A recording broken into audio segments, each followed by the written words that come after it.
Bonjour à tous. Aujourd'hui dans les nutriments simplement, on va se vitaminer l'esprit justement en essayant de comprendre quels sont les rôles des micronutriments.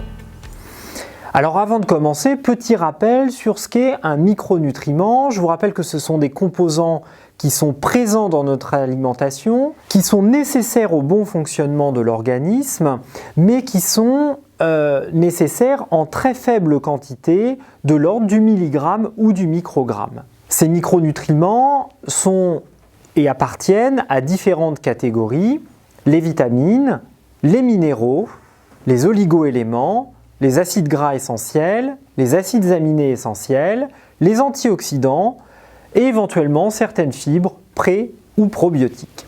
Ces micronutriments vont pouvoir agir dans l'organisme de différentes manières. J'ai essayé de vous les synthétiser et on a 4 mécanismes d'action qui existent.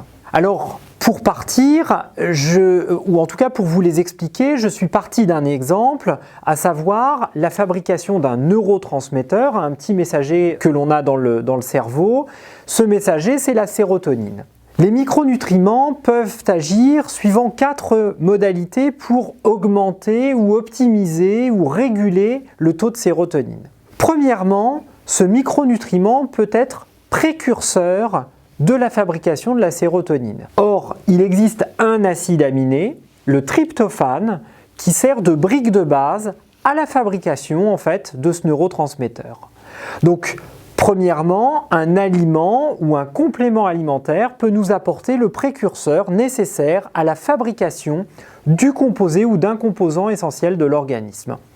Concernant cet exemple du tryptophane, eh bien, vous allez en trouver dans les produits laitiers, dans les œufs ou éventuellement sous forme d'apports spécifiques dans des compléments alimentaires. Le deuxième rôle des micronutriments, c'est le fait que ces micronutriments peuvent agir comme cofacteurs enzymatiques. Alors un cofacteur enzymatique, c'est un élément qui va agir de concert ou avec l'enzyme et lui permettre de fonctionner correctement. Généralement, ces cofacteurs enzymatiques sont des vitamines, des oligoéléments ou certains composés organiques qu'on appelle généralement des coenzymes avec une lettre derrière, coenzyme A, coenzyme Q10 par exemple. Troisième rôle des micronutriments et troisième mode de fonctionnement, eh bien, c'est de moduler l'action d'une enzyme ou l'activité d'une enzyme en l'accélérant ou à l'inverse en freinant l'activité de cette enzyme.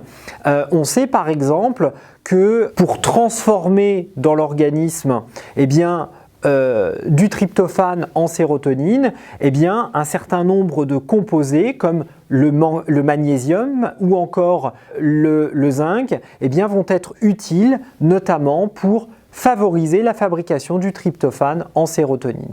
C'est d'ailleurs pour ça qu'en cas de stress, cette fabrication est moindre et est ralentie. Le quatrième rôle des micronutriments et leur quatrième mode d'action ne va pas concerner une action métabolique comme c'était le cas précédemment, mais une action génétique ou épigénétique.